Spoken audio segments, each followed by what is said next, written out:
မလဲဆိုတော့ဒီတန်မောင်တွေပေါ့နော်တစ်ပတ်လဲတို့နှစ်တစ်တို့အဲ့ဒီကောင်တွေမှာထိတ်တီကကျွန်တော်ဝရိန်နဲ့ပြန်ပိတ်ရတဲ့သူတွေရှိတယ်အဲ့ဒါတွေကိုရုပ်ဆိုးကြီးတန်တဲ့အတွက်ကြောင့်ဒီ 3 print နဲ့ထုတ်ပြီးတော့ကျွန်တော်အစွတ်လေးတွေပိတ်မယ်ပေါ့နော်အဲ့ကောင်လေးတွေကိုဒီဇိုင်းဘယ်လိုဆွဲမလဲဆိုတာလေးကိုကျွန်တော်တစ်ချက်ဆွဲပြပေးမယ်ဒီမှာတော့ပစ္စည်းကနှစ်တစ်တို့နှစ်ပတ်လဲတို့တစ်ပတ်လဲတို့ဆိုပေမဲ့သူကလမ်းမစကေးနဲ့လာတယ်ဆိုပေမဲ့ကျွန်တော်ကကျတော့မီလီမီတာနဲ့ပဲဆွဲမယ်ပေါ့နော်အဲ့တော့ဒီဘက်မှာဒီထဲမှာ recording လုပ်တာထဲမှာတော့ကျွန်တော်တိုင်းတာတွေတော့မပြောတော့ဘူးအတန်နဲ့ပဲတစ်ချက်နားထောင်ကြည့်လိုက်ပါနော်ကျွန်တော်ဒီနှစ်ပတ်လဲတစ်ချောင်းကနှစ်တစ်ချောင်းပဲအရင်ဆုံးတိုင်းပေးမယ်ပေါ့နော်နှစ်တစ်ချောင်းမှာဆိုလို့ရှိရင်အပြင်နယ်ဆုံးက25ရှိတယ်အဲ့တော့အပြင်နယ်ဆုံး25ဆိုတော့ကျွန်တော်နယ်ဆုံး25ဆွဲလိုက်မယ်ပေါ့နော်20နဲ့ဒါကကျွန်တော်ဒီအပြင် reality နဲ့ပြောလို့ရှိရင်ပေကျိုးဘူးလို့ပဲပေါ့နော်အဲ့တော့25ဆွဲလိုက်ပြီဒါကအနံအလျားမှာကျတော့နှစ်ကဘယ်လောက်ရှိမလဲဆိုတော့ तू က50နဲ့1ရှိတယ်ဗျအဲ့တော့အနံက51ပေါ့နော်50နဲ့1ဆွဲလိုက်မယ်ဒါသူတို့ရဲ့နယ်ဆုံးမိုင်ကုန်ဒါဆိုလို့ရှိရင် square တစ်ခုရလာပြီအဲ့တော့ကျွန်တော်တို့အဲ့ကောင်ကို square တစ်ခုဆွဲလိုက်မယ်ဒါဆိုရင်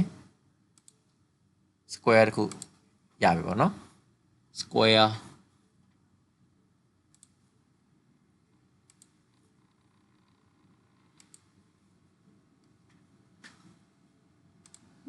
အဲ့တော့ဒီမှာ square တစ်ခုရလာပြီအဲ့ square တစ်ခုကိုကျွန်တော်တို့ဒူးဘလောက်ထုတ်မလဲပေါ့နော်အဲ့လာကိုတစ်ချက်ပြန်ကြည့်မယ်ဒီကောင်လေးနဲ့ဒါကျွန်တော် observe ကြည့်ပြန်နော်လှည့်ကြည့်မယ်360လှည့်ကြည့်လိုက်လှည့်ကြည့်ပြီးရင်ဒူးထုတ်မှာဖြစ်တဲ့ကြောင့်ကျွန်တော်ဒူးကိုဘလောက်ထုတ်မလဲပေါ့နော်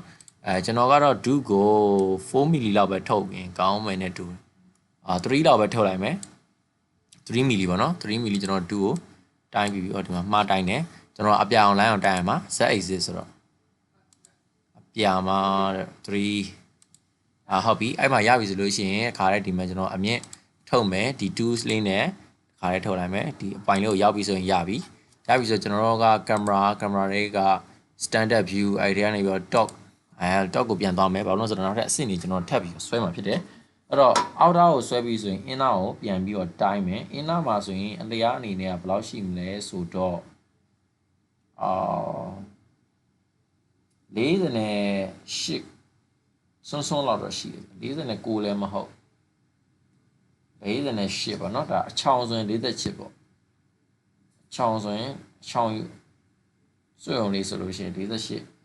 ဟုတ်တယ်48ယူလို့ရတယ်48အဲ့တော့ဒါဆိုလို့ရှိရင်ကျွန်တော်က48ယူလို့ရတယ်အပြင်မှာကျွန်တော်တို့အပေါ်မှာ51ဆွဲခဲ့တယ်48ဆိုတော့တို့ရဲ့ကွာခြားချက်ကဘယ်လောက်ဖြစ်မလဲဆိုတော့3ပေါ့နော်51 48ဆိုတော့ဒီအလျား3กว่าတယ်3กว่าတော့ဒီကောင်ကိုကျွန်တော်1ခွဲပေါ့နော်1နဲ့ဒီလဲ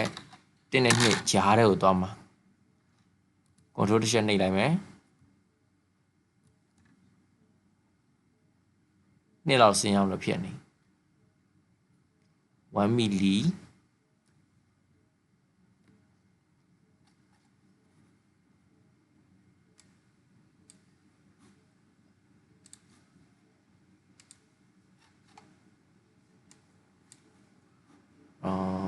tools ကမှားလို့မရဘူး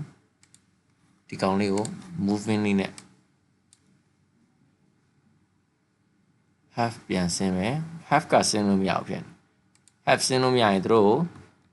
ဒီလိုလုပ်လဲရတယ်ကျွန်တော်နှစ်ခုဆွဲလိုက်ပါနော်ဒါ1 mili ဟုတ်ပြီနောက်တစ်ခု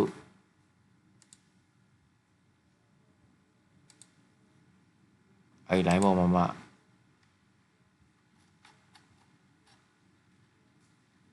ဆွဲလို့မရဒီကောင်ကဆွဲလို့မရအဲ့ကျွန်တော်1 mili နဲ့ပဲကျွန်တော်တွက်လိုက်မယ်ဒါပါတော့အဲ့တော့2ဆိုတဲ့ဟာကိုဖြတ်လိုက်မယ်2 line ကိုဖြတ်လိုက်မယ်ဒီ line ကိုလည်းဖြတ်လိုက်မယ်အဲ့တော့ကျွန်တော်1 mili စီပဲ short လိုက်မယ်အကျက်ပေါ့နော်အကျက်ရိုက်ထည့်မဲ့သဘောအဲ့ဆိုရင်1အဲ့တော့ကျွန်တော်တို့တကယ်တမ်းဒီမှာမလောက်အောင် ရပါတယ်ဒီမှာလောက်လဲရတယ်တစ်တောင်းပေါ့တစ်တောင်းဆွဲလိုက်မယ်ဆိုလို့ရှိရင်အဲ့ကနေပြီးတော့သူတို့ချင်းစုံတဲ့အချိန်ကျရင်အလယ်မှာ diameter diaphragm ထွက်လာလိမ့်မယ်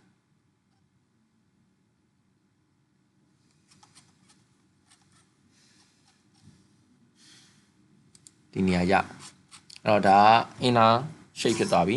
အဲ့တော့ inner shape ပြီးလို့ရှိရင်အလဲ hollow ဖြစ်တဲ့ကြောင့်အလဲမှာအခေါင်းထားမယ်အခေါင်းကိုကျွန်တော်တို့ဘယ်လောက်မီလီထားမလဲဆိုရင်2မီလီလောက်တူထားပေးလိုက်လဲမစိုးဘူးအဲ့တော့2မီလီပေါ့နော်အဲ့တော့ဒီထက်ကိုကျွန်တော်တို့2မီလီထပ်ပြီးတော့စုပ်ပေးရမယ်ဒါဆိုရင်သူ့ရဲ့2ဖြစ်သွားမယ်အောက်ကပဲစမယ်ဒါဆို2ဆိုရင်ကျွန်တော်တို့က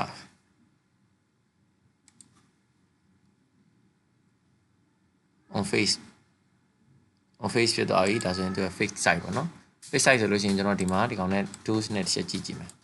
ဟုတ်ပြီအဲ့တော့အပြင်ခုံဒီကြံခဲ့ရမယ့်ခုံဖြစ်သွားပြီဆိုတော့ကျွန်တော်က do ခေါ်ရမယ်ဒီ do ခေါ်မယ်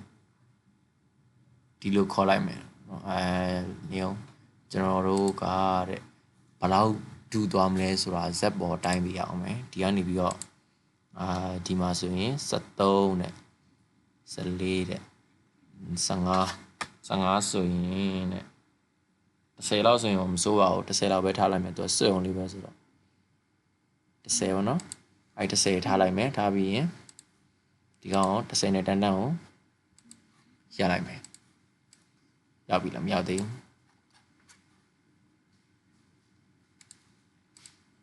10နဲ့တန်းတန်းမှာဟောလို့သေးရပြီဒါဆို10ရောက်ပြီ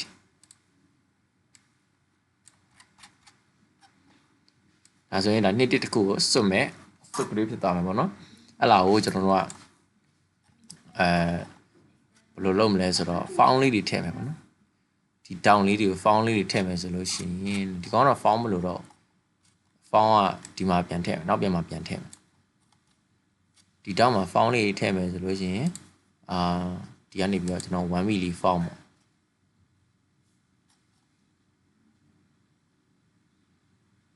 0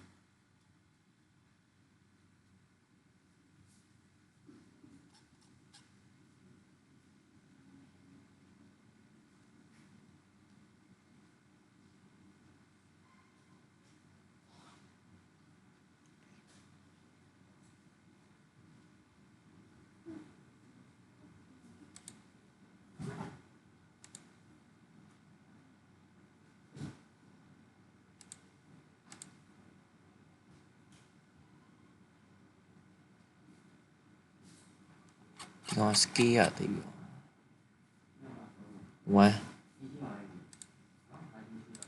ဒီကောင်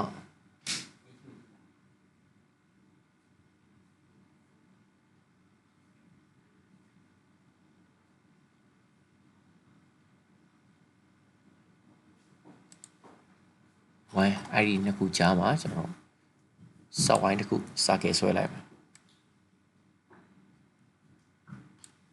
sorry စကဲတီးရဆွဲမှာမဟုတ်ဒီဘက်ပွားရင်ဆွဲရမှာ